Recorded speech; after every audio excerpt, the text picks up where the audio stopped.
Oke, Assalamualaikum warahmatullahi wabarakatuh.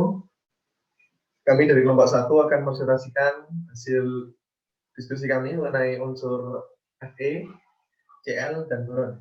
Anggota kelompok kami yang pertama ada Lintan NIM 002, yang kedua Andi Aisyah Rahima NIM 015, yang ketiga Nurrohmah Agustin NIM 019, yang keempat Fitriani Ramadhani NIM 038, yang kelima Asahid Angci NIM 063, yang keenam Vicky Aditya Pratama NIM 064, yang ketujuh Yusuf Akri Setiadi NIM 068, dan yang terakhir Agung Sulistianto NIM 070.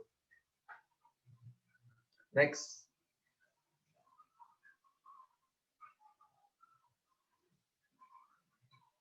Pokok bahasan yang pertama ada pengertian Fe, yang kedua peranan Fe, yang ketiga karakteristik Fe, yang keempat bentuk Fe yang diserap oleh tanaman, yang kelima mekanisme penyerapan Fe, yang keenam siklus Fe, yang ketujuh faktor-faktor yang mempengaruhi ketersediaan Fe dan pengelolaan Fe.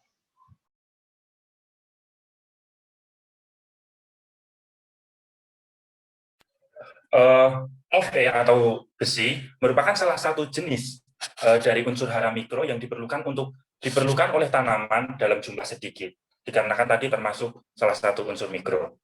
Bentuknya di alam dipengaruhi oleh pH dan oksigen. Kandungan Fe sebanyak 50 sampai 250 ppm umumnya mencukupi kebutuhan tanaman.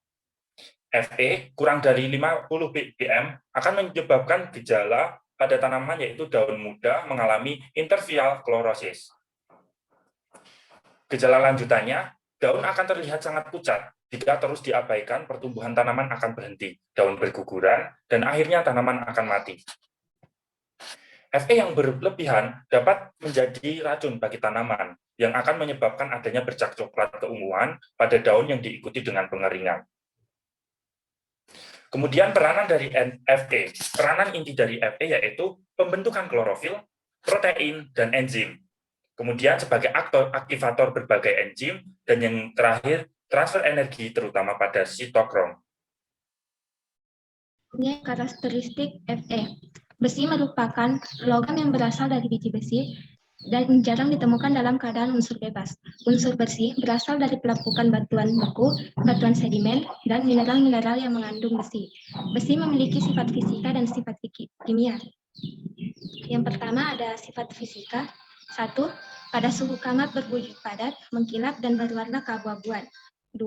Besi merupakan logam ferromagnetik karena memiliki 4 elektron tidak berpasangan pada orbit D. 3. Penghantar panas yang baik. 4. Kation logam besi berwarna hijau dan berwarna jingga.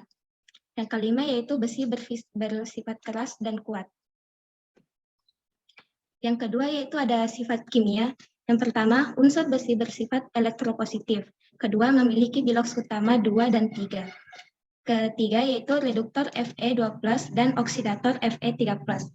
Logam murni besi sangat reaktif secara kimiawi dan mudah terkorosi, khususnya di udara yang lembab atau ketika terdapat peningkatan suhu. Kelima yaitu mudah bereaksi dengan unsur-unsur non-logam seperti sulfur, fosfor, boron, dan karbon dan silikon. Keenam yaitu larut dalam asam-asam mineral encer dan menghasilkan gas H2. Oksidanya bersifat atmosfer, yaitu oksida yang menunjukkan sifat-sifat asam sekaligus basa.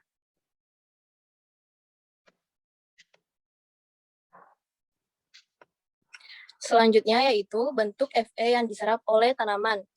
Besi diserap oleh tanaman dalam bentuk ion feri ataupun ion ferro. Besi dapat juga diserap dalam bentuk helat atau ikatan logam dalam bahan organik, sehingga pupuk Fe dibuat dalam bentuk helat. Berikut merupakan contoh pupuk Fe helat.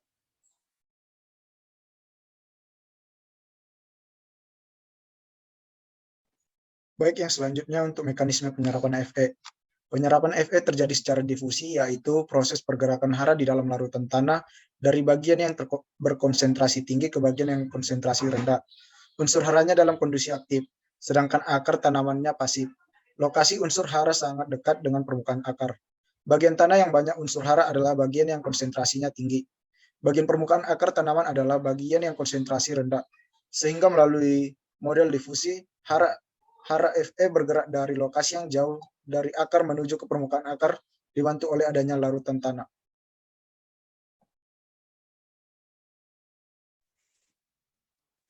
Siklus Fe. Kandungan besi di dalam kerak bumi berkisar sekitar 5%. Kemudian besi mencapai atmosfer melalui vulkanisme. Vulkanisme ini adalah letusan gunung berapi yang melepaskan debu yang kaya besi ke atmosfer. Kemudian debu yang mengandung unsur Fe tersebut terbawa oleh angin. Selain debu juga berasal dari kegiatan vulkanisme, juga berasal dari industri pembakaran bahan bakar fosil ataupun pertanian dalam skala besar. Tadi debu kan terbawa oleh angin, kemudian mencapailah ke atmosfer. Setelah di atmosfer, dia akan turun bersamaan dengan hujan, lalu tersebar ke daratan dan juga mencapai ke perairan.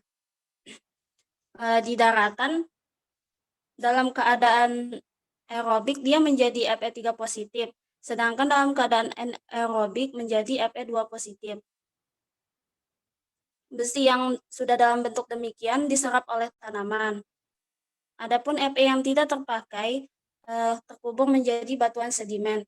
Kemudian batuan sedimen itu dalam waktu tertentu mengalami pelapukan. Pelapukan tersebut juga nantinya akan menyediakan unsur besi di dalam tanah. Kalau siklus yang di dalam perairan ini, besi masuk ke dalam lautan, kemudian siklusnya terjadi antara plankton, partikel agregat, dan atau besi non bioavailable dan terlarut atau besi bioavailable, lalu terkubur menjadi batuan sedimen. Itu unsur Fe di dalam lautan selain berasal dari debu yang terbawa oleh debu dari atmosfer, juga berasal dari ventilasi hidrotermal.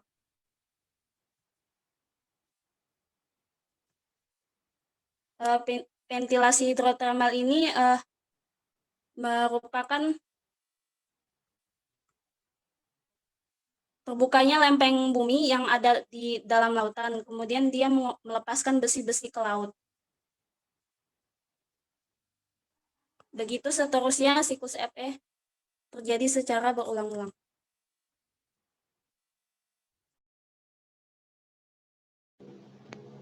Selanjutnya yaitu faktor-faktor yang mempengaruhi ketersediaan Fe atau besi. Yang pertama yaitu kenaikan pH air.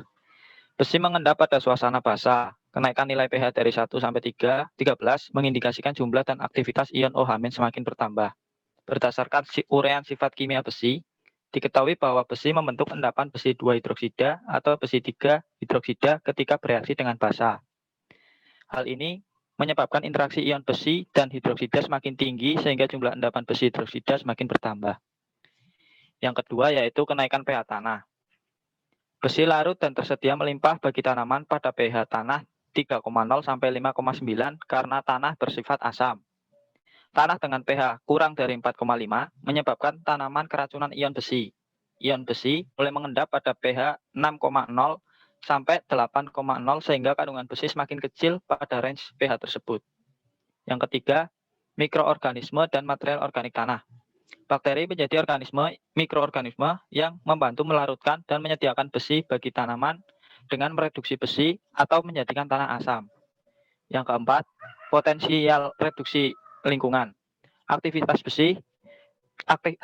bakteri, senyawa-senyawa kimia, udara, air, dan reaksi-reaksi kimia di tanah menghasilkan total nilai potensial reduksi dan pH tertentu.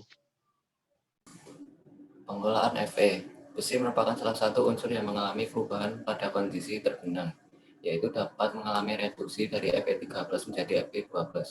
Dari aspek ketersediaan hara, perubahan ini menguntungkan bagi tanaman. Namun apabila reduksi berlebih, maka besi tersebut dapat larut melebihi dari kebutuhan tanaman, sehingga mengakibatkan keracunan tanaman. Untuk mengurangi efek negatif dari kelarutan besi yang tinggi pada tanah masam atau lahan sawah yang beresiko mengalami keracunan besi, terutama pada lahan yang digenangi secara terus-menerus, maka ada beberapa cara yang dapat dilakukan, diantaranya penggunaan varietas toleran terhadap kadar besi tinggi, penggunaan tingkat reduksi dengan sistem intermittent irigasi, pemupukan, dan penggunaan bahan organik. Sekian presentasi dari kelompok kami. Kurang lebihnya kami mohon maaf. Wassalamualaikum warahmatullahi wabarakatuh.